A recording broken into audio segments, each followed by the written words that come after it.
see our product, it speaks volumes behind the work that goes into it.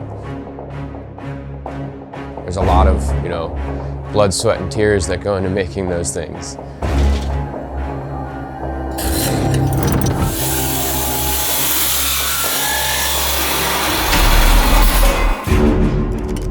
Basically, my goal is to design the best product I can that's as easy to reproduce as possible. When I did R&D, I always worked with the most basic tools you can buy. The goal is that when I build something is to be able to have anybody on the shop floor be able to build it, from our production guys to the guy laying on his back in the garage putting it on. Most of them give you a nice, deep, throaty rumble that, when you're hopping into an exotic or a muscle car, you really want to hear that. I would say that that's one of the most challenging and difficult parts of R&D.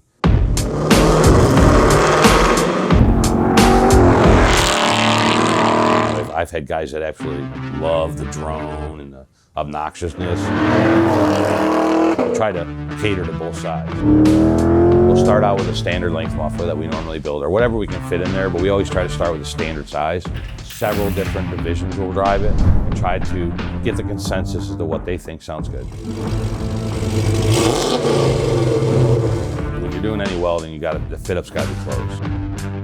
But we also look at the end user, so I don't want to leave all the clearance in the world and then you not be able to get the product in the car without doing a bunch of other work. And I think one thing that may stand out for us versus other companies is we use stainless steel.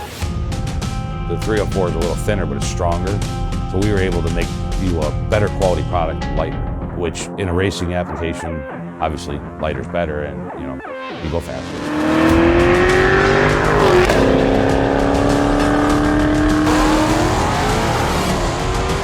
The main goal, I would say, at the end of the day is the end user's satisfaction with the product. A quality product that somebody's going to hear as it goes down the street and say, okay, what is that?